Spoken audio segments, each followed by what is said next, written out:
could all rise for a moment of silence.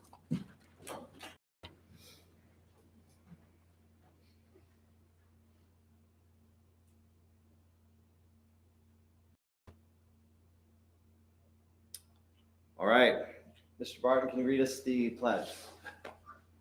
Pledge allegiance to the flag of the United States of America, to the republic for which it stands, one nation, under God, indivisible, with liberty and justice for all. Thank you. All right, moving on to public comments. We do have one particular item in the consent agenda related to domestic violence awareness. We're going to bring that up when Ms. Beth speaks. But first, we will begin public comments. First person on the agenda, and please know that the rules are 3 minutes per individual, 5 minutes for a group. If you could just recite your address for the record, and we'll give you a 30-second heads up. And we will, if you have not put your name on here, we will ask if there are any further public comments if you did not get a chance to put your name on the list. So first is Daniel Rutherford.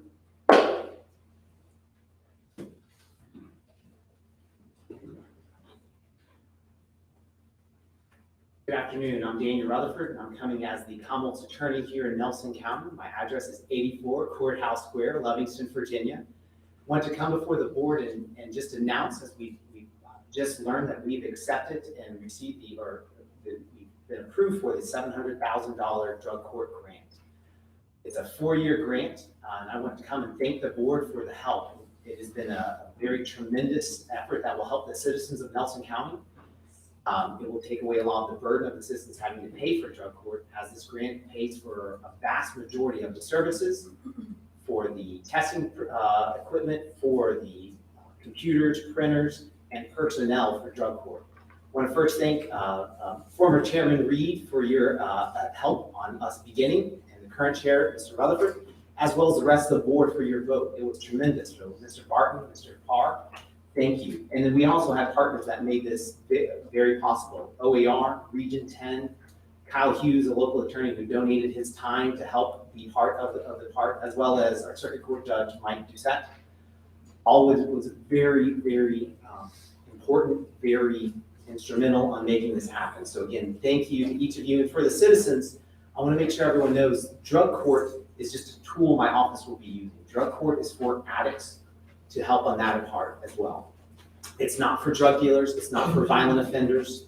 It will be a tool to help people break their addiction. That in and of itself will help the county, it will help the services we offer, because people will be in the cycle less, in the court less, using services less, and they're able to beat their addiction. And it'll help us free up more resources to go after traffickers, to go after violent offenders. And it will also free up some space in the jail, because I know that you've seen the incarceration rates have gone through the roof, they've doubled. And so we're trying to do everything from my office to assist that. But again, thank you to the board and to the citizens for helping us make this possible. And look forward to working with y'all through the coming years and seeing this play out and being very fruitful. Thanks again. Thank you. Congratulations to not just the Commonwealth's Attorney Office, but the county at large. This is a great step forward. And I think this has been an initiative, Mr. Reed, you've worked on for a couple of years now, right? How long? Yeah, Started with the Wellness Alliance about 5 or 6 years ago. Trying to get something started, so I'm glad that finally come to pass. wonderful. Thank you, Dan. Thank you. All right, moving on to Beth Phelps, victim witness. Today is a special day, so I will be pulling upon her conclusion from the consent agenda, the October Domestic Violence Awareness Month proclamation. So upon her conclusion of comments, Mr. Reed, if you could make a motion. Come forward, yes, please. Good afternoon. I want to thank the Board of Supervisors once again. Beth Phelps, 84 Courthouse Square Victim Witness Program. I want to thank the Board of Supervisors once again for recognizing October as Domestic Violence Awareness Month. Last year, the Nelson County Victim Witness Program offered services to 158 victims of crime. Of that number, 67 were victims of domestic violence. I want to thank the Sheriff's Department for the work they do with victims. These are by far the most dangerous calls that they answer. And I also want to thank the Commonwealth Attorney's Office for the work they do. These are very difficult cases to prosecute, and they work very hard to ensure justice for these victims. In closing, we are hosting our annual Candlelight Vigil, October 20th, from 5:30 to 6:30 here at the courthouse. And we hope that you will join us as we recognize both victims of domestic violence and survivors. Thank you. Thank you. Mr. Reed, if you can make that proclamation. Okay. This is proclamation P 2022-2, Nelson County Board of Supervisors recognizing October as Domestic Violence Awareness Month. Whereas the problems of domestic violence are not confined to any group or groups of people, but cross all economic, racial, and societal barriers, and are supported by societal indifference.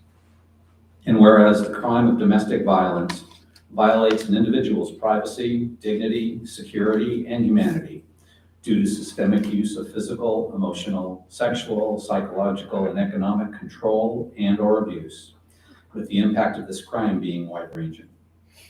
And whereas no one person, organization, agency, or community can eliminate domestic violence on their own, we must work together to educate our entire population about what can be done to prevent such violence, support victims and survivors and their families, and increase support for agencies providing services to the community members. And whereas the Shelter for Help in Emergency and the Nelson County Victim Wellness Program, Witness Program, have led the way in the county of Nelson in addressing domestic violence by providing 24-hour hotline services to victims and survivors and their families, offering support and information and empowering survivors to chart their own course for healing. And whereas the Shelter for Help in Emergency commemorates its 43rd year in providing unparalleled services to women, children, and men who've been victimized by domestic violence. And whereas the Nelson County Victim and Witness Program currently provides victim advocates and a support group for those seeking relief from domestic violence in Nelson County. Therefore, be it resolved, in recognition of the important work being done by the Shelter for Help in Emergency and the Nelson County Victim Witness Program, the Nelson County Board of Supervisors do hereby proclaim the month of October 2022 as Domestic Violence Awareness Month, and urge all citizens to actively participate in the elimination of personal and institutional violence against women, children, and men. Second. All right, we motion from Mr. Reed, second from Mr. Harvey. Any further discussion? Hearing none, we'll do a roll call vote. Mr. Harvey? Yes. Mr. Barton? Yes. Mr. Carr? Yes. Mr. Reed? Yes. Mr. Rutherford? Yes. I guess we should thank Mr. Will Flory for writing that grant with the drug court. Thank you, sir. Yeah, give him a round of applause. He's waiting for it. Good job again. Everyone speak into your microphones. That's what he really meant. All right. Moving on to Chris, you put your name on the list, but you're presenting. Did you want to say something in public comments? All right, that's what I thought. All right, moving on to Eleanor.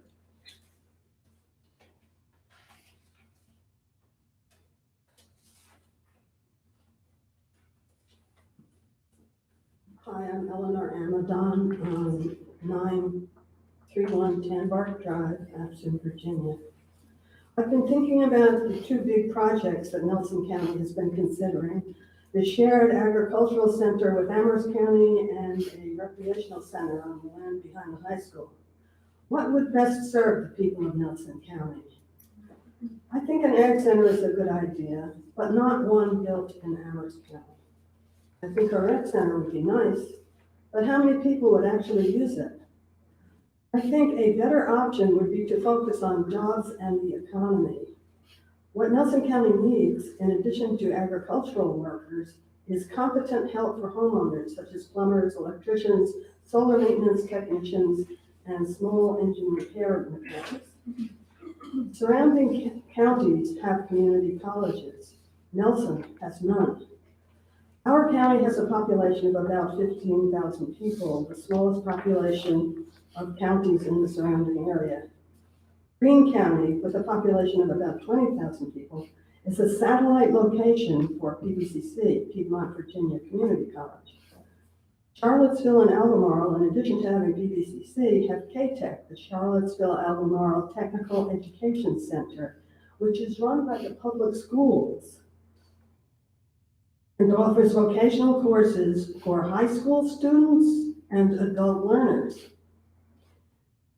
We could start small, first finding out from Nelson farmers what kind of skilled workers they need, and then finding instructors to teach those skills. Farm-to-table operations might want classes to segue into the food preparation and hospitality trades. The instructors could provide wish lists of what kind of facility would best serve them and aid in a stepwise approach to building a facility specifically tailored to the needs of Nelson County. We could offer courses to help people obtain certificates in various trades and build a skilled, homegrown workforce of people who want to live and work in Nelson County. There are many potential resources in the surrounding area that could aid our discovery process. Two additional examples are Blue Ridge Community College in Wayers Cave, which has a veterinary technology program, and Central Virginia Community College in Lynchburg, which offers many courses in skilled trades. We could learn from those institutions the ins and outs of running such an institution and use them as a springboard for acquiring instructors who might even decide they want to move to Nelson County. Please take a long-term view of how best to facilitate and 30 seconds. enhance an adaptable, sustainable quality of life in Nelson County. Thank you. Thank you, Eleanor. All right, that is all who I have signed up. Is there anyone else who wishes to speak in public comments? Come forward. State your name and address for the record. Hi, my name is Tracy Hinkey. I live at 631 Northgate Avenue, Waynesboro, Virginia, but I am the co-executive director of the Nelson Community Wellness Alliance. Stephanie Martin, I live at 3480 Bleak House Road in Earlysville, Virginia, and I am the co-director of the Nelson Community Wellness Alliance. It is my great pleasure to just say thank you so much for all of your support. We have been really grateful to hear that we received a $3 million grant from HRSA for building a community health worker training program here within Nelson County. And it's really the culmination of years of work from Stephanie and a number of organizations. We're very pleased to give some credit to, Ernie has been working with us for so long, and Sarita has been such a, instrumental part of the Alliance. The Commonwealth Attorney, the Blue Ridge Medical Center, almost every agency in Nelson County, this Board of Supervisors, there's been so much support for this program. And having the opportunity to use this grant funds to both partner with the school districts, the community college, in order to create some of those programs for potentially dual enrollment, or residents might be able to, come and receive some training with financial support beneath them to help with some of the health provider shortage in the area and create new jobs in Nelson County that are more focused on serving the citizens here. We're working on transportation bridges so that folks that are out in the rural parts of the county that don't have transportation to get to their medical appointments would be able to receive them. Students that may not go to a four-year university would have a different opportunity to get training for a job that really has a lot of job security right now, and there's a lot of opportunity for them in this area and in the region. So we're extremely grateful for this opportunity, and we cannot wait to implement it. We're already running as fast as our feet will carry us. So thank you so much for all of the support, really and truly. Did I miss anything? No, got it. Excellent. Thank you. Congratulations. I will say, I think I was there at the meeting when we did the brainstorming for the name. I was there until that point. Yes, so you were. I made it there. Excellent. Excellent. Great. Awesome. Thank you guys so much. That's great news. Anyone else wish to speak? Hearing none, I think, Linda, did you have an introduction to make? Absolutely.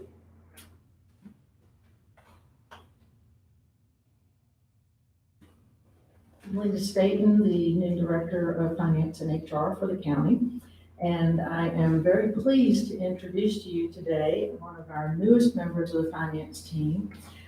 This young lady comes to us, she's a Nelson County High School graduate. She has attended and graduated with a Bachelor of Science from James Madison University. She has worked for several years now for a healthcare facility in the Charlottesville area and has achieved the promotion to business office manager before joining us to help us with her personal experience and education to further our abilities to hire wonderful people such as herself. And I would like to introduce to you today Ms. Brianna Clarkson. Oh, welcome. Thank you for joining us. I hear you have a long commute. We welcome you to the team. It's a great team up there, and if you ever need anything, you got plenty of good staff, and this board is always here for your future success. So your success is ours as well, and this counties. All right, anyone else wish to speak at this time for public comments? Seeing and hearing none. We close the public comment section of this agenda. Moving on to the consent agenda, we have obviously just voted on proclamation, item C of the consent agenda. Leaving A and B, can we get a motion to approve the minutes and budget as presented unless there is a necessary amendment? So moved. A motion from Mr. Parr, is there a second? Second from Mr. Harvey, any discussion? Hearing no discussion, do vote by acclamation. All those in favor say aye. Aye. Any opposed, oppositions? Hearing none, the record show that was a unanimous vote. Moving on to presentations. VDOT report, Mr. Brown.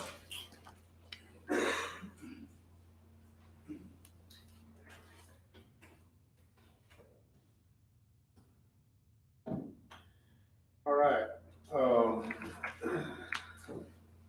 Thanks for the last time and maybe the time before. We have some updates for you. Route 151 there at Bowl Rock, I think there was some low shoulder there. We got that wedged out now. I think they've done it probably last week or two, so that's been taken care of. About 627 Spruce Creek, I think that was a request to get some brush removed, and that's taken care of, as well as getting the trees trimmed back to the site distance there at the intersection with 151. 687, I think the last time, North Fork Road west end of it been washed out a little bit. Ended up being a couple of days before that they had that grading, but I don't think we were aware of that time. So they got taken care of. Route 680 Cub Creek, they are scheduled to start that today. I think it got pushed back a little bit because of the storm and stuff, so they should be working on that today as far as I know. Route 722 Glade Road, they're putting the structure together. I think it was delivered one day last week, Friday night, and putting that structure together, putting it in, and that should be open by Thursday, Friday, for when the holes for us.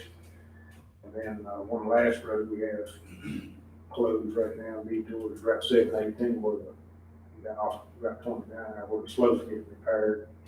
And that should be open by Wednesday or Thursday as well, so getting several things knocked out there that kind of ongoing, so that's all the new, old stuff I have. So if y'all got any new stuff, All right, take it that direction. great. Ms. Barton? No. Mr. Harvey? Mr. Reed? Just big thanks for the old stuff. Everything done. Appreciate it. Mr. Parr? Just thank you for Mr. Cottrell's driveway, the pipe on Roseville Road. Looks good. We got that Yeah, thank you. time before last week, so. Yes. Or did they ever, They were working on it the day Yeah. of last month's meeting. nice. Did they get the easement stuff all done for that tower? For your cell tower? It should be understanding underway. that Verizon is moving forward, and I So they think don't- they worked something out. Got it. Coming through. Sorry. I was just curious what that was. All right, I do not have anything at this time. I had some direct conversations at Shipman, and they took care of it in Murphy Split, some pipes that blew up during the hurricane, so All right. you got some good workers there. Anything, just let us know. see what we can do. Great. All right. Thank you, sir. Have a great day.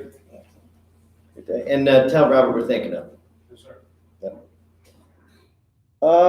Moving on to pathways from poverty to prosperity, Sarah and Chris. It is nice to see you guys. We've had many interactions about what we have going on in the county, and it's nice to see something be put on paper. So, Exactly, thank you. Good afternoon, everybody. I'm Chris Sandquist, the Nelson County representative to the board of the Monticello Area Community Action Agency. When we were together in April and you approved me as a board member, I was struck by the fact that Chairman Rutherford came to me and said, you know, I'm looking forward to having a very active relationship with MACA. And so took the opportunity thereafter to get in touch with him, and together with Dr. Sarah Hanks, the executive director of MACA, we have had, gosh, at least 3 meetings, if not more. And Jesse articulated really the vision for what we're going to talk about this afternoon. And so we're very thankful that to find such a welcome on behalf of the Board of Supervisors. And with that, I'll leave it to Sarah. Thank you very much. Thank you all. It's a pleasure to be here this afternoon, and I'm looking forward to our next steps in continued partnership. Want to provide a little bit of information about our agency and an overview of the work that we do as your state and federally appointed anti-poverty agency. We begin each of our meetings as a board and governing body by reciting the promise of community action. Community action changes people's lives, embodies the spirit of hope, improves communities, and makes America a better place to live. We care about the entire community, and we're dedicated to helping people help themselves and each other. And I see that every day in our work here in Nelson. The community as a whole and individual neighborhoods really do pull together. I think our partnership with the board and other agencies in the community demonstrate that as well. I hope you see our agency moving forward to meet the new and changing needs of Nelson County residents. We're moving toward being recognized as the go-to poverty elimination leaders in Nelson. We'd like to be recognized as experts and resources on poverty resources for solutions. We'd like to be focused on external collaborations and our partners to reach mutual community goals. We'd like to be active in our community in regards to economic development and solutions to poverty. We'd like to be acting on behalf of and advocating for the people of Nelson County. We'd like to have expertise, understanding of your local needs, and acting toward solutions, solving problems, collective impact models, and convening of leaders as we are today. We'd like to be focused more on eliminating the causes of poverty. We're going to talk a little bit more about that today. And really working at a community level for sustained, lasting change. We'd like to be engaged in meaningful ways for supporting the mission of this board, our partners, and broadly ensuring that we're able to deliver on this promise to our community. Tell you a little bit about FY22, just closing our fiscal year in June. We operated 3 primary programs here in Nelson County. I know many of you are familiar with Head Start, and I'm excited to hear your superintendent's report momentarily. We do operate 2 classrooms, Head Start preschool classrooms for students ages 3 to 5, both at Rockfish and Tide River Elementary Schools. Those classrooms were fully enrolled in FY22 and remain fully enrolled at capacity today. We are extending our wait list for students to enroll in preschool programming at those 2 locations. We provided emergency assistance in FY22 to more than 95 households. In comparison to the other communities we serve, Savannah and Louisa, we're seeing that the rate of request for assistance in Nelson County is 62% higher based on the population size. We have work to do in Nelson to alleviate and eliminate the causes and conditions of poverty. Lastly, Project Discovery is supporting our high school students in pursuing post-secondary educational opportunities and workforce development career paths, staying in Nelson County when possible, and pursuing opportunities to return to your community and to provide services long-term. With that though, moving toward an image and a portrait of who's experiencing poverty in our community today. we have 13.7% of Nelson households experiencing poverty. That's higher than the 9.9% average in Virginia and just slightly above the national average. Of those, most of our households experiencing poverty are individuals with disabilities, senior citizens, veterans, and or households with single parents, primarily women-head households. I want to describe to you who in your community, it might be your neighbor, it might be someone that you visit a religious institution with, certainly someone that you pass in the grocery store. A portrait of poverty in Nelson might look like a single mother who has 3 children ranging from preschool through 5th grade. She's recently left her partner, who unfortunately, after a construction accident, turned to drug use. She's fled that relationship and has begun her life over. She's one of our 12% of households, 763 households receiving SNAP benefits. She's enrolled her child in Head Start and has had to apply on more than one occasion for utility, rent, or mortgage assistance because her income doesn't meet the need. She's found herself in this situation because of the extenuating circumstances in our community that lead to sustained cycles of generational poverty. We're hopeful to break those cycles. We started meeting with Mr. Rutherford earlier this year, discussing what really are the conditions, what are the triggers, and what are the challenges facing individuals in poverty. Understanding this continuum, we see that in a stage 1 poverty condition, there are individuals who are experiencing mild or moderate circumstances. Those individuals are able to financially recover and remain financially stable after a short-term intervention, typically less than 6 months. A more severe stage 2 condition might require interventions that last up to a year. In stage 3, we're talking about long-term sustained community interventions. We've already heard today about interventions in our community like drug court to break those cycles, to provide rehabilitation. Many of the individuals that we find in Nelson experiencing poverty are also engaging in many of the other social services in our community. However, we haven't interrupted those cycles, and we're perpetuating generational poverty. Lastly, in stage 4, we find a permanent or end stage condition. We find that those individuals must receive sustained support in some form of economic or direct service for the remainder of their life. When we begin to think about this continuum, we want to understand where are the trigger points that we can interrupt an individual's progression through these stages and down a continuum, a pathway toward poverty. What we hope to be able to develop with your partnership and other agencies in Nelson is a way to identify those individuals early in stage 1 or 2, provide the lasting kind of coaching and change interventions where families are ready to take those next steps and proceed toward a financially resilient future. In that pathway to prosperity, we find that it's going to be essential for interagency, coordinated, strategic, and resourced approaches. That means we have more work ahead. We're bringing to you today the idea that in order for us to move forward, we have to do different work and do our work differently. We want to take a 2-generation whole family approach. Many of our services at MACA and within our community are focused on an individual in the household, but not the whole family.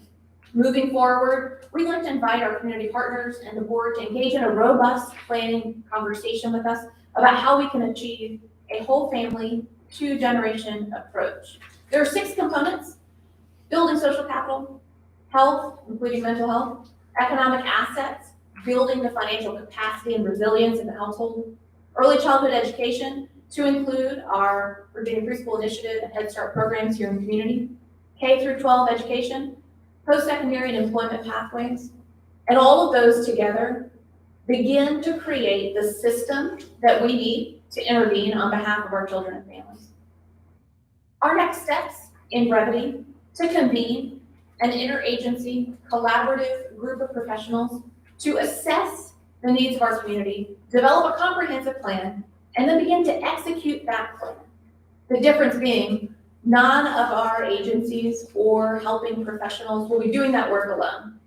Focusing on a whole family, two-generation approach, we believe that we can interrupt the stages of poverty early in the continuum and ensure that families, especially our children, have a bright future. I'd like to pause there, entertain any additional questions you have, ensure there's additional time on your agenda for the important work that you have ahead, but close with an invitation to visit our Head Start classrooms. This is Head Start Awareness Month, and I find no better way to understand the important work that we're doing each day than to engage with our children and teachers. I'll be extending a personal invitation to each of you to join us at Rockfish or Tie River and experience what it means to serve as the anti-poverty agency for our community, get to meet our staff and our children who daily are working toward the vision that we're articulating today, a prosperous future and a bright future for Nelson County families. I appreciate your time and look forward to your questions and partnership. How close is your relationship with the social services?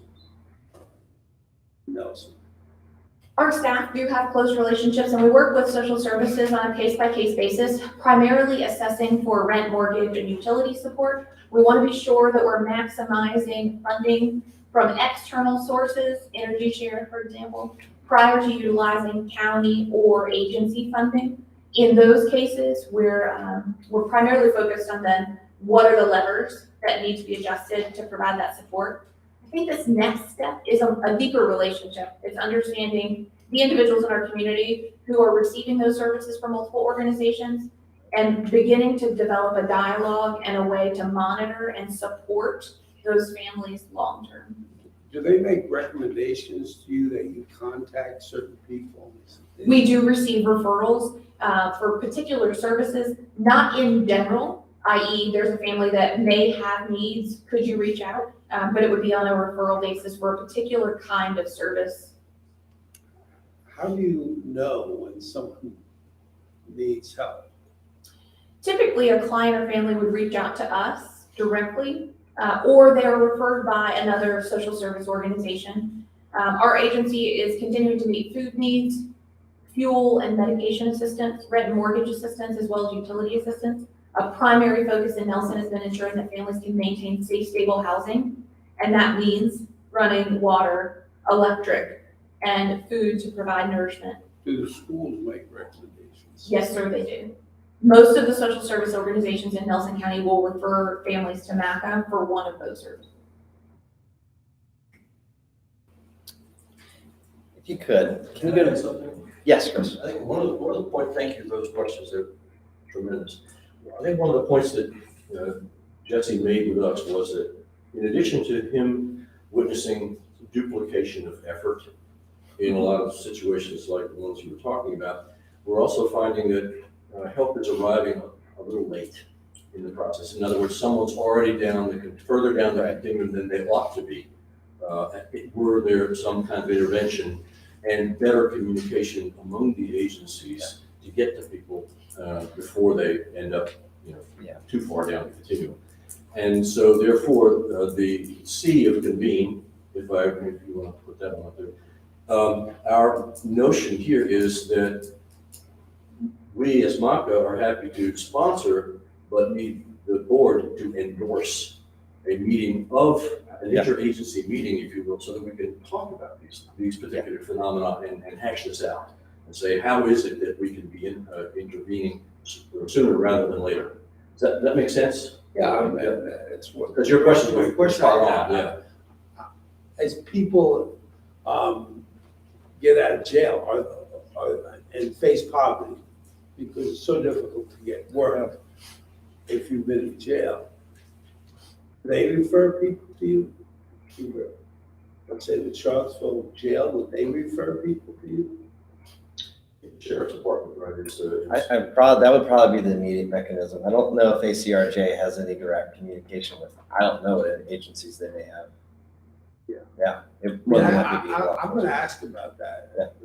The jail board. It would make sense to me because.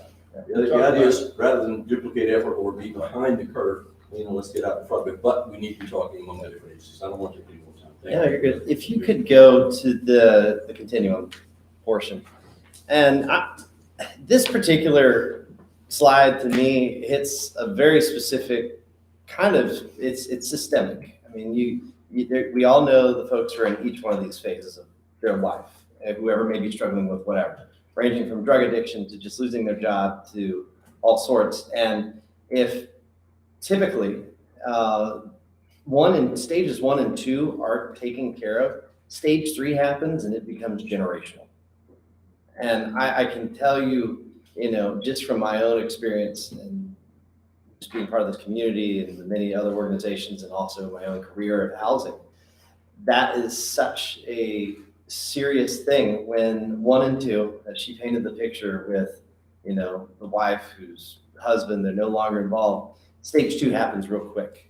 And then once stage 2 is not addressed, stage 3 is just where their life's going to be for the entirety of it. And one thing that I think that we as a board, and I don't know how much effort, of course, with them being interested in that conversation is, there is some duplicity in what we see. I mean, we do the budget every year and we look at the agencies and there's some that do the same thing 3 times, How is it that redundancy can be complemented? How is some of that, how can other organizations maybe expand on that? I think this helps us kind of know which groups of people we're trying to help and with which agencies in some way. Yeah, so what else do y'all think?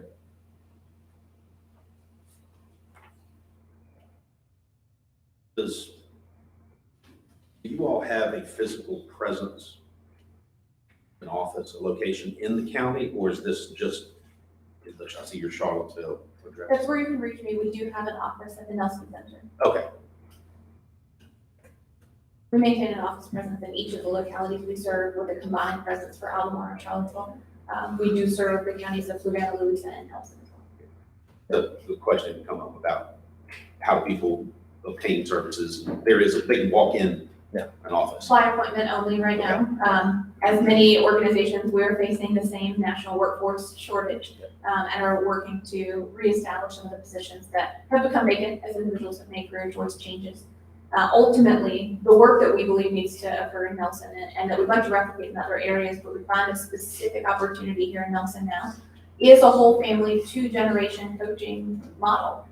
It works across the state. There have been several pilots conducted and funded by Virginia Department of Social Services. And we see great opportunity here to interrupt the systems and the cycles of poverty in stage 1 and 2 by utilizing a new approach. It really does though take our entire community making an investment together in that work and supporting a new way of engaging families. And I know you mentioned Head Start, and at some point you mentioned Bright Start, and I know basically Head Start is federal, Bright Start is state. That's right. Pretty much. So is it safe to say that, I'm just want to make sure I understand, so social services is more local, your office is federal? Both our office and social services receive state funding. CSBG funding, our community services block grant, is a federal appropriation entitlement funding for each locality that's designed to provide infrastructure funding and innovation funds to fight poverty. Social service has a directive from the state for their funds. CSBG funds pass from federal to the state as a distribution to community action agencies, of which there are 31 in the state. Funds from DSS, we would be eligible, so DSS does administer those funds. Department of Education does not administer Head Start funds. Those are direct federal funds.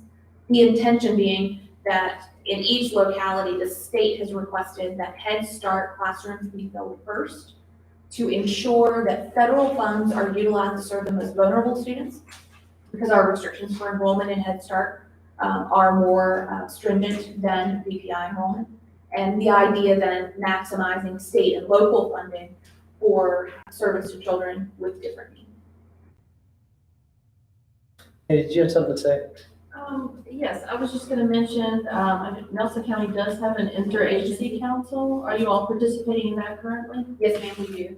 I think we're hopeful that in addition to participating in the regular conversations about activities, events, and services, that we can convene in a strategic long-term planning way with our partners and other members of the community to ensure that we can identify families early in their need rather than making a referral, really bring services together in a comprehensive fashion. What is the interagency? When do they meet? I'm not sure, I believe it's monthly, but I'm not sure what day of the month that might be. I'd be happy to follow up. I know that's in my calendar. I'll be Yeah, happy to if you send could it. let us know, I think that would be an interesting one. Maybe one or two of us could go attend that. I think that's a reasonable thing. We can find out, let you all know. That would be good. And I think that'd be a good next step. It's a pleasure to be with you today and share a little bit more about what MAC is doing in Nelson, but especially to invite each of you Yes. and our community more broadly to begin the really important work I think that lies ahead. I'll be following up with each of you again for an invitation to visit our Head Start classrooms, but also to provide some additional information in document form for your review. To be mindful of your time, a presentation style made sense today, but we'll make sure there's some material in your inbox. for you to Yes, reference. please do. And the next step, we'll go to the interagency conversation. Okay? Great. Appreciate your time. Thank you guys. so much. Chris, great job. You did a lot of work. Thank you very much. Sir, The opportunity. thank you all. Great. All right, moving on to Superintendent's report. Dr. Hester?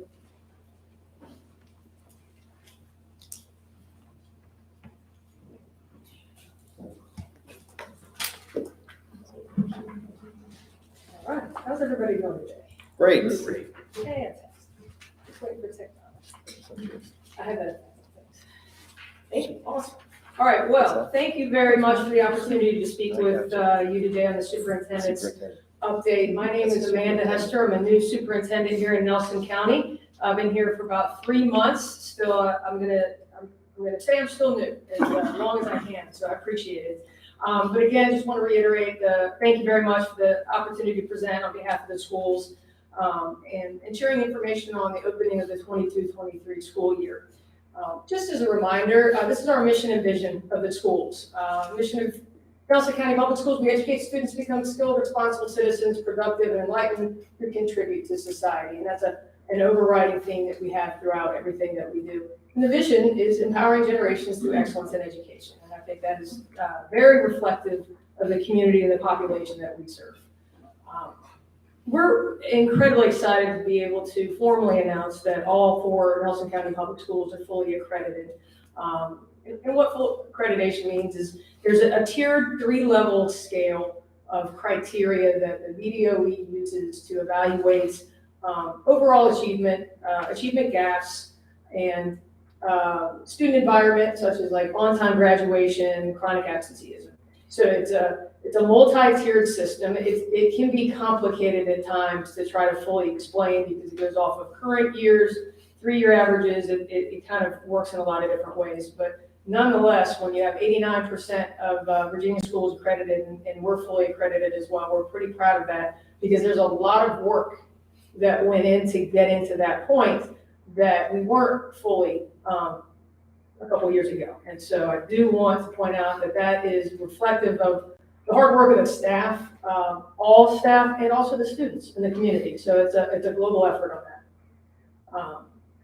In terms of division engagement, this is something overall we are really, really dedicated to focusing on. As you see here, a lot for me coming into a new school division is really becoming aware of the ways of Nelson. And one of the ways we do that, we're trying to bring everybody together. I have a superintendent advisory council in which we try to take feedback. And one of the feedback was, hey, do we have opportunities to get all of our schools, all of our staff together, not just the high school or not just elementary schools, but get everybody together. And we held a homecoming tailgate, which you see a lot of pictures from this, and had representation from a lot of different members throughout the entire school division. So it wasn't just for teachers, it was for all staff, because we fully recognize the importance of all roles within the school division. We also have a lot of National Honor Society taking a lot of pride and spirit in the schools, and we're trying to turn them loose on our buildings, on our campuses, working with our younger students. And what you see them doing is really kind of, as I call it, Nelsonizing our school division. And that's really kind of putting the mark of the governors and NC all throughout their school, and really taking that pride and giving back to their community service to be able to celebrate it. Early on in the school year, we celebrated our staff through a convocation day, It served as a professional learning opportunity, but it also served as a celebration. And what you see in the upper right-hand corner is Dee Shaver, who was our Teacher of the Year for the entire division. I'm sure there's no one in this room who takes particular interest in that at all. And I did not know she was going to be here, so that was there before we ever got here. And also, again, just the overall support and division engagement that we have with our bus drivers, our custodians, our cafeteria workers, everyone. It is truly an all-in effort. But we also don't just stop at the division. We want to get the community engagement. I operate a great deal with Facebook, Twitter, Instagram, our website. We're really trying to put as much information out there so our community can see what we're doing, because you're a part of it. We know that in any typical division, you have some people who are directly engaged with the schools and then some who are indirectly. And we want to be able to get everybody to understand that they're a part of it. Our homecoming game, it was a taste of normalcy for a lot of getting our community and our fans back into the stands. The football team did a great job, but it was just a little bit bigger than just a football game. It was bringing everybody back to us. And being able to celebrate what our schools do, what our kids do. And it was really great to be able to see everybody there. Getting involved throughout the community and not just staying put here on our campus, but getting involved through the book bus at Touch and Truck event. I think that was back in July or early August, I think maybe August 6th. Also, as you guys may have recently just seen, Drive a Tractor to School Day, which was a really fun, but it was also an educational experience for our students. So it wasn't just, hey, let's jam up traffic on 29 for a little bit, although everybody was great about it. And I appreciate, Farm Bureau, just a lot of people helped support that, and it was a great event. We're also starting to promote the One Nelson Awards, and I'll talk a little bit about what One Nelson means, but that is even anybody in this room will be able to vote for a community member, a student, a staff member who just is really embodying this spirit. And again, I'll tell you a little bit more about what that is. And it's really just the support, because again, we recognize everybody has to be involved in the overall success. I think this is October is celebrating a lot of different things month. It's the domestic abuse, it's Head Start, but it's also Kindness Month, which kind of navigates all of it. And we're putting out a lot of effort in order to promote that, because it ties back into our mission and vision of that global citizen, but also that good person. To be able to serve your community and be able to be skilled and contributor positively. One of those, all throughout the division, we have different activities, whether it's Wear Orange on October 19th for Day of Unity, which is an anti-bullying, or Wear Red on October 26th for supporting student choice of anti-drugs. We're going to have another One Nelson T-shirt day for our staff on that 28th. I'm really trying hard to steer away from doing anything on that Monday. 31st, because that kind of has a life of its own. But also community-wise is Rock Kindness. And it's steeped in the activities from a few years ago where you find little rocks, big rocks, doesn't matter, write a kind message on it. You can put it in the front of your place of work or your home or at a school, or give it to someone you feel like just needs a positive message. And what I'm encouraging everybody to do, whether it's students, staff, community members, is get involved with this. Because that kindness doesn't just take place in our building, it takes place everywhere, and our kids see it, and they see how it impacts everybody. Paint a rock with a kind message. It can be something as simple as be kind. Take a picture of it and then email it to me, because what we try to do is we try to then put it back out for everybody to see and have that cyclical effect that we see come back to us in the schools. And just generally in the community, I think being a newcomer to this community, I'm overwhelmed at the generosity and the hospitality of everyone, and just the kindness, and people who come here like, why are they so kind? Why are they so nice? Like, that's all they know how to be. That's one thing that I've learned here in Nelson, is that's how people are. They're just kind individuals, and they want to support, and I appreciate that. In terms of instruction, obviously this is a huge component of what we do on a daily basis. We try to take care of that culture piece, because without that positive culture, it's hard to do all the other things. But we are deeply invested in the instruction. As you see in these pictures, through legislation, there's been a big emphasis on literacy plans and supporting that, because we know the impact of literacy on our students and their future success. And I'm sure to a degree of how it feeds into some of the economic stability and potential employability of our population. So we really have a strong focus on that. As you see, as our students are our cornerstone. Like, we try to make our decisions based on what is in the best interest of our children, not maybe what's easiest for an adult, but what's in the best interest of our students. And we constantly try to analyze it, reflect on it, adjust where we need to, and continue to keep going. As you see, we've been attending some conferences and some committees that really focus on more innovative ways of being able to implement strategies that continue to push us forward. All students, not just one pocket, not just the bookend, not just students who are in need of extra special services because of special needs or are talented and gifted students, but all of our students should have an opportunity to be as successful as they can possibly be. You see our teaching that takes place and active engagement in our learning, our focus and support of our CTE courses. I mean, these are 3 individuals that I had working on my car, and it was really impressive because I would ask them questions like, what's this? What's that? And they were able to explain what they were doing every step of the way. And as we know, if you can explain what you're doing, then you really do know what you're doing. And my car is still running, so that's a positive. Pupil personnel, this is a department that works in all aspects of students with disabilities to the support systems of everything that it takes. This year is a monitoring year, so we're constantly focused on all the different programs that we run for our students. As you see here on the picture, we're trying to do all various, like a PBIS model to be able to support our students when they're doing the things that they need to be doing, so we can see that growth model is continuing to encourage them to be successful. Also, ongoing training and professional development that takes place, it's constant. It is a constant requirement to be able to support our teachers, then be able to give back to our students. We are using a pilot for an alternative education program. We call it the Governor Pride School, GPS, to be able to find their way back to the classes that they need to be in. And really, this is a way to cut down on the amount of lost instructional time due to certain disciplinary behavioral issues that we're seeing, and not to just dismiss our students. We have high expectations, but we also want to have high support.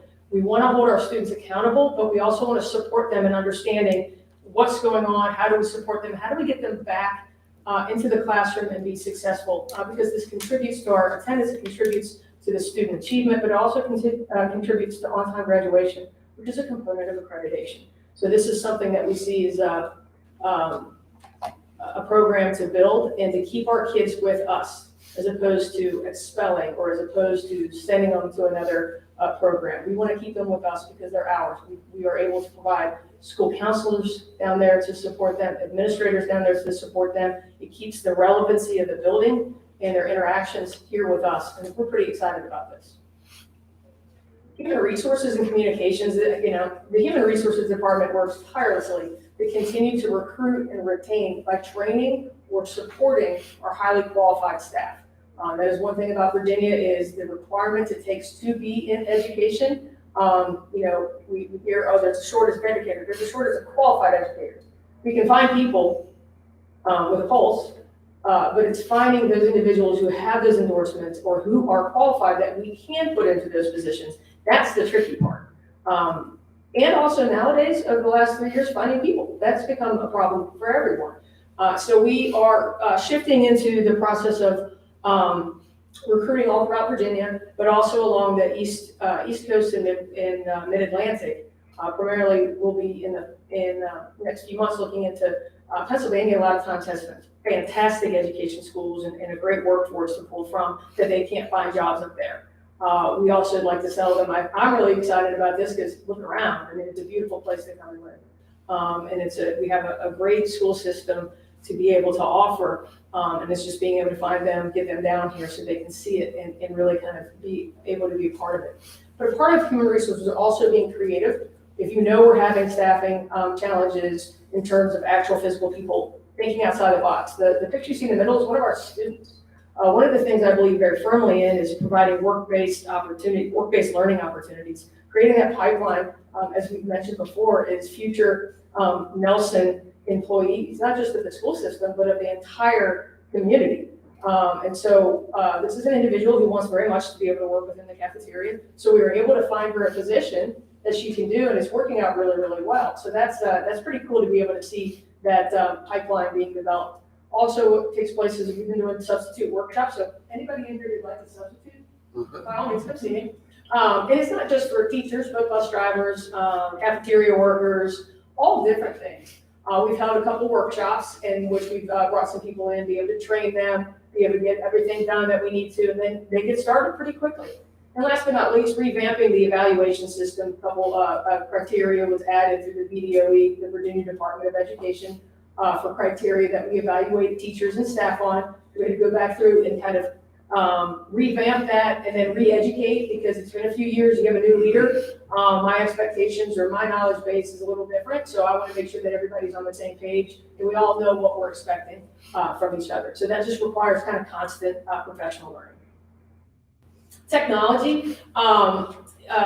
Mr. Cargill, Michael Cargill, is one of our new supervisors of technology, and he's just really jumped in feet first and has done a fantastic job of introducing some new software or hardware, like Promethean boards you see in that middle picture, for our teachers and our instructional staff to be able to use and integrate into instructional technology, but also the other things that you don't see, just the connections that we have to have in order to really be able to kind of be far-reaching. He was instrumental in being able to use drone shots to be able to capture pictures of the Tye River parking lot, so we could see and eliminate any kind of possible congestion that we might have. But also in helping me, some of you may see some of those videos that I put out from time to time, so I apologize already. Mr. Cargill is doing the best he can. He can't take me out of it, so you have to deal with that. But he's really creative and does a really great job of trying to make those videos engaging for our community, to be able to see what we're doing, because I think that that's important, that our community sees how involved we are with our kids and what we're trying to do. Maintenance, it's almost a thankless job because it's all the time, and they're working in the 100-degree weather and getting schools ready for the opening. And I just can't thank our maintenance and custodial workers enough, because we opened in a successful way, and our buildings and our facilities look fantastic. And that took a great deal of work because we were down a few people going through the summer trying to prepare. But the greenhouse project has been a really big project for us of a longer amount of time than we had wished, but we're working on that. So we're moving into phases where we're getting much closer to completion and punch lists. Also working through our safety measures and being able to provide Rockfish River Elementary with a safe access point in the front. So that's come to completion, where we're pretty excited about trying to really cut down on the access points that are outside people can get into, because we want to keep our kids and our staff safe. So we installed a brand new walk-in freezer at Tye River, which was a community effort because we had to put the food somewhere. And I'll talk a little bit about that when we get to food services. You know, when you take your food out of the freezer, it has to go somewhere until the freezer is installed. And that can cost a lot of money. But we had a community member who was really generous in being able to help us out with that. And last but not least, maintenance really worked hard on putting the gravel down in a safe space to be able to drive for the parent pickup drop off at Tye River. So they've been incredibly busy, and early on, I was really lucky to be able to be a part of when we switched on the lights at the baseball and softball fields to be able to have the kids safely participate in activities and also save on instructional time, because you're not releasing people early from class. It's safer. You can see the ball. When you have a ball being hit right back at you, it's really hard if you don't see it to protect yourself. And it's also it shows our students that we value them and the things that they participate in. So those are some of the big projects that maintenance has worked on this year. Transportation, I appreciate the efforts of bus drivers, because that's a tough job. Your job is to get people's most prized possessions to and from school in the most safest manner possible. And it's crazy out there. And it's a tough job. And they love their babies. They absolutely love them, and it's a tough job, and they do everything they can to be able to do this. And there's constant training. As you see up there, the preparation, we're training new employees to come in and get their CDL test and then be able to put them back on the road. And that requires the understanding and the inner workings of a bus. And you see there in that middle picture, they do quite checklists before they go on runs, so everybody understands this is how it works. And that's a part of that training. We're also working with the DMV to be able to obtain the third-party testing certifications, so we don't have to send people to Roanoke to be able to do this. We can do it in-house. It takes some coordination with the DMV, but we can do it in-house, and that saves us some time. For instance, Mr. Ashley and a couple of people from transportation had to go out to Roanoke, participate in a 4 or 5 day class with DMV to be able to do this. And that's so we can be able to support our transportation staff in a much more efficient and streamlined fashion. Food nutrition, we operate in what's called CEP, which is a community eligibility provision. And what that is, and I appreciate Randall for being here to present a lot of that information on poverty, is when you take a look at the population of our students, we have a large degree of our students who are economically disadvantaged, which qualifies us to be able to participate in the community eligibility program, which means all of our students eat breakfast and lunch for free. It is a program that's been designed to be able to support families who qualify. In our schools, I think we were last year about 60%, 66 economically disadvantaged. And so that's significant. You know, we know that our students won't learn if they're hungry.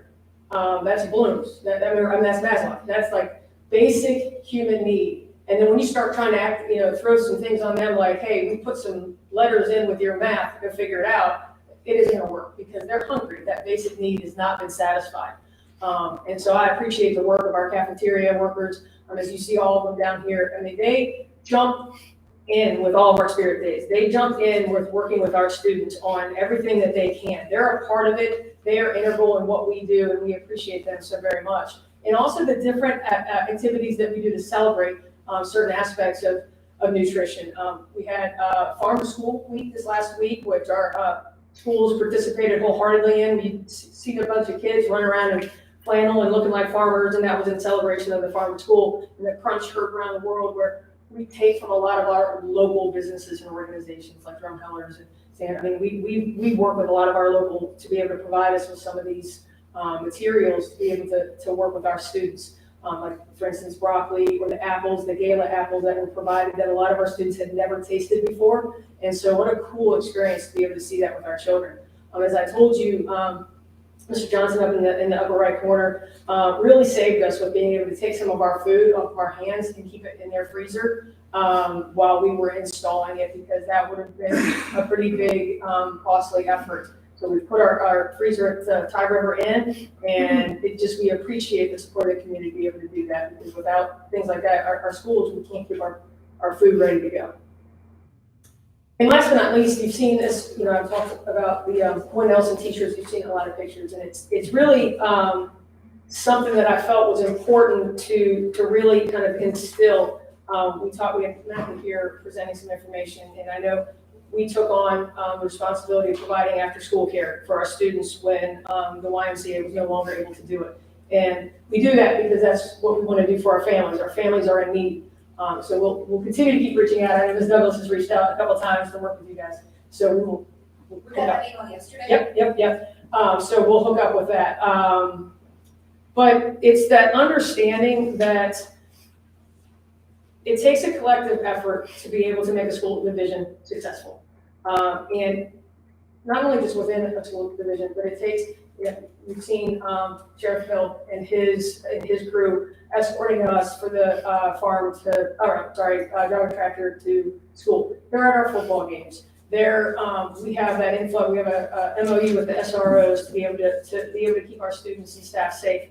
But they help us whenever we're in need. I mean, I've met quite frequently with Sheriff Hill to be able to discuss things like how do we continue to help address drug use, not only in the community, but before it gets to be a big problem with us here in the schools. How do we help support parents or grandparents who are working with our kids? And he's been a big support.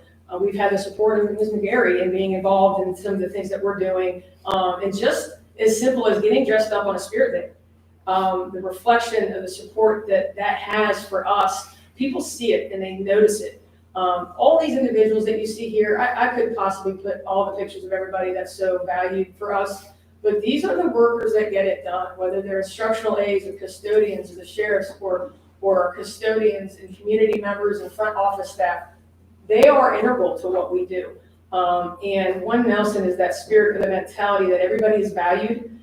They are essential to what we do, and we're really trying to celebrate that. And that involves our community as well, because without that support, it's a lot harder for us to do what we need to do.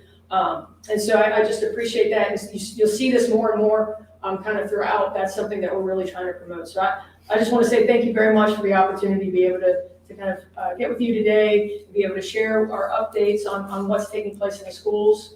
You guys, we try to, I know we have some meetings coming up, and I appreciate that opportunity to be able to work together because it is a symbiotic relationship, and how we work is how you work, and how you work is how we work, and I just appreciate that opportunity for us to be able to do this. Thank you. Thank you. Any questions for Dr. Hester at this Yeah, time? Education is a participatory sport. And thank you for coming and allowing us to participate. And, that, what you had to say was what was going on, and we are part of it. And thank you for that. All right. Thank you. Any other questions for Dr. Hester at I this time? do. Oh, you're still going? I'm aware of the teacher shortage. How is that playing out? It's a great question. Our human resources did a fantastic job of getting our positions filled. We are currently interviewing, in fact, for a Spanish position. World languages in general is a beast to try to fill.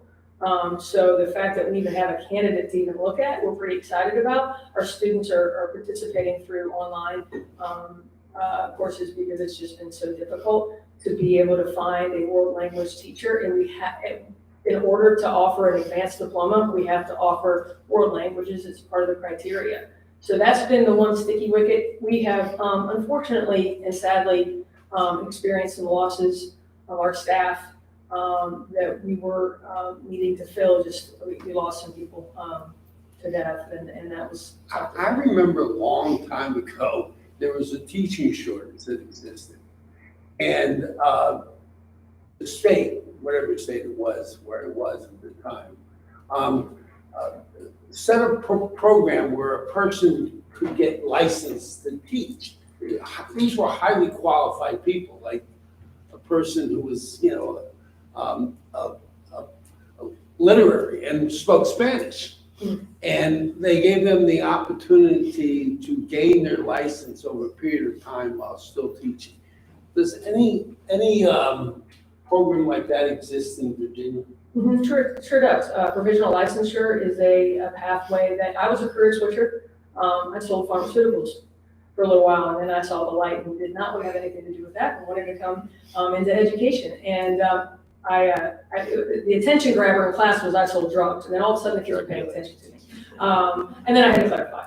But yes, provisional licensure is a pathway, and I know that the Virginia Department of Education is working hard to try to find ways to market to individuals, to get them interested in the field of education, and then to be able to try to get them in. Particularly in the skilled industries with like career and technical education, there's been a lot of push to try to encourage individuals from the private sector to be a part of education and try to work with them when it comes to endorsements or licensure. Now, one of the problems getting teachers in Nelson County is they can't afford to live here. And there's huge benefit to those people who are from here. And what family has land or they know people, they can get opportunities to. And I know several people, those examples aren't necessary to say, but who are from Nelson County, who are highly educated and interested in becoming teachers, that I have the instinct to believe that they would be really good teachers. Now, if they came down to the education board, would you be interested in helping them? I would highly encourage anybody who's interested in becoming a teacher, particularly in Nelson, give us a call.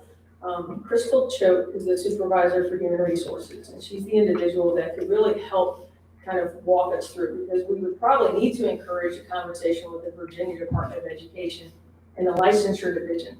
But I would highly encourage anybody who feels like this is something that they would like to do to reach out to us, and we can encourage them in how to go through the process. Unfortunately, there will come a point in time where I can't wave a magic wand and let certain criteria get passed as much as I may want to in certain areas, but But I use an example, everybody who would be a great teacher didn't necessarily think that way when they got out of school. Sure.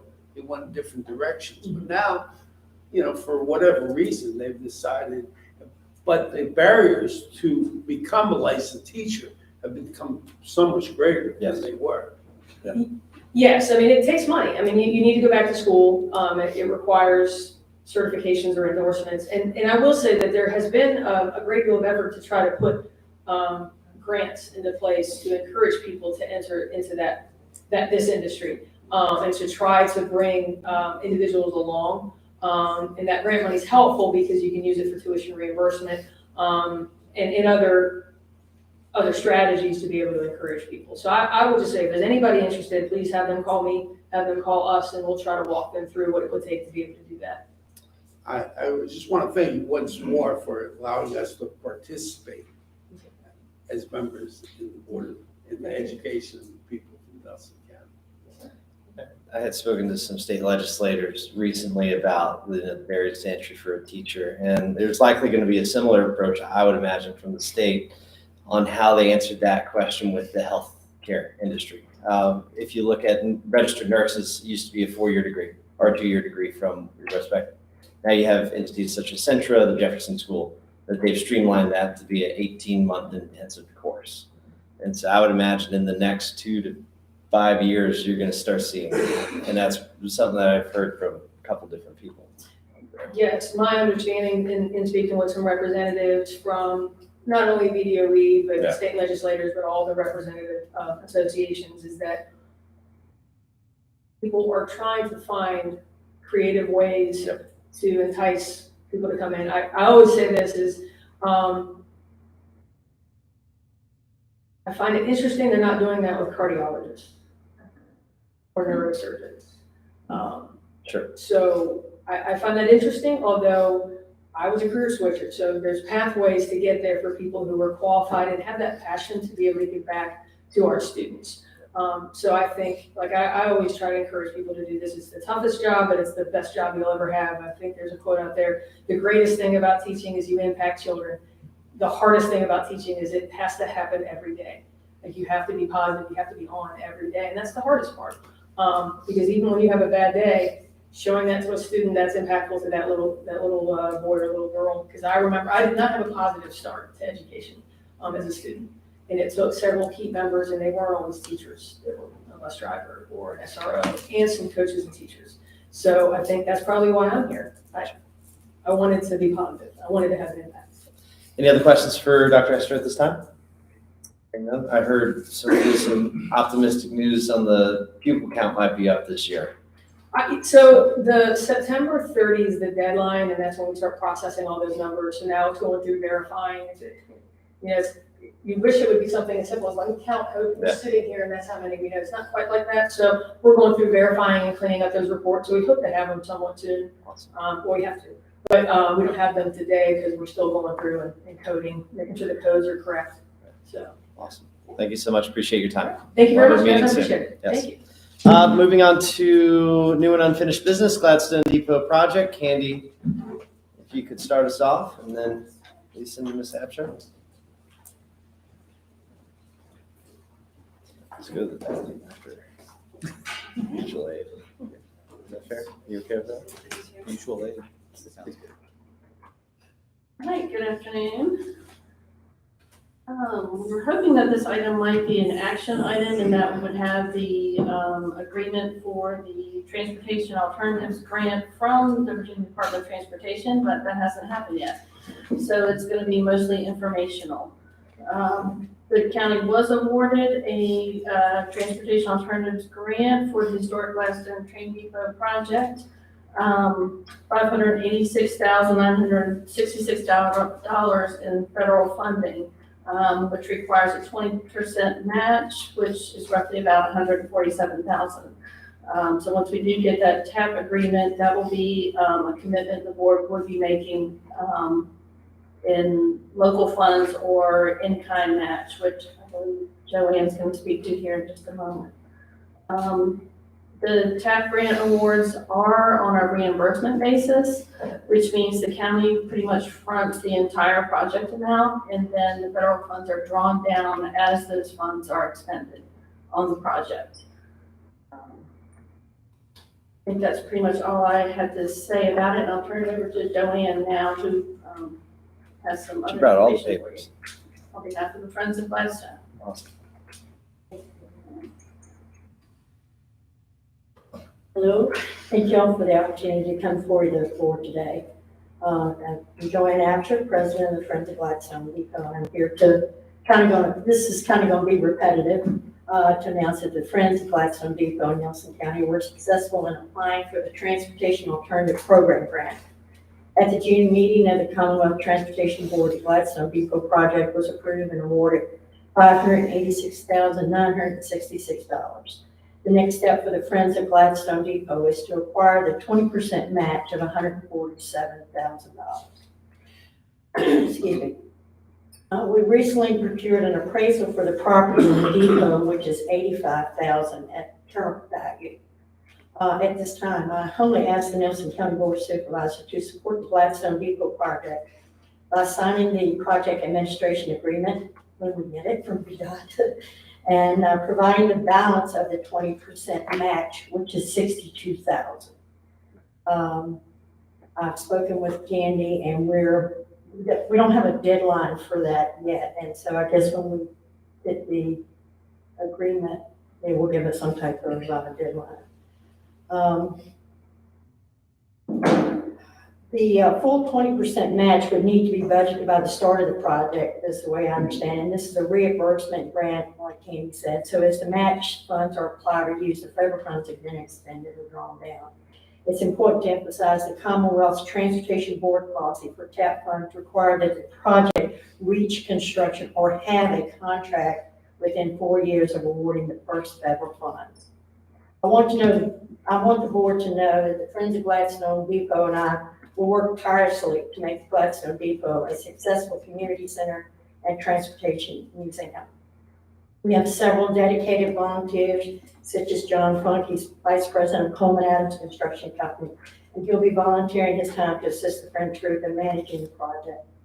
Our future plans include forming partnerships with the CNO Historical Society, Old Dominion Chapter of Historical Railways, Department of Conservation and Recreation, James River State Park, Virginia Canals and Navigational Society, and the Roanoke Transportation Museum.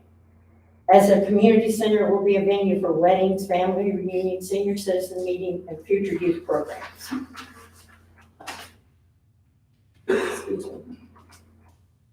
We also plan to establish a blueway trail with the assistance from the Department of Conservation and Recreation. To sustain our community center, we plan on focusing on our historical, recreational, and tourism resources to become financially independent and an asset to our county. The Friends of Gladstone Depot and I are anxious to get to work making the depot a success for our community. The last couple of years have been challenging with COVID and the need of funding, but with this grant and the approval from the board, we're prepared and excited to get started.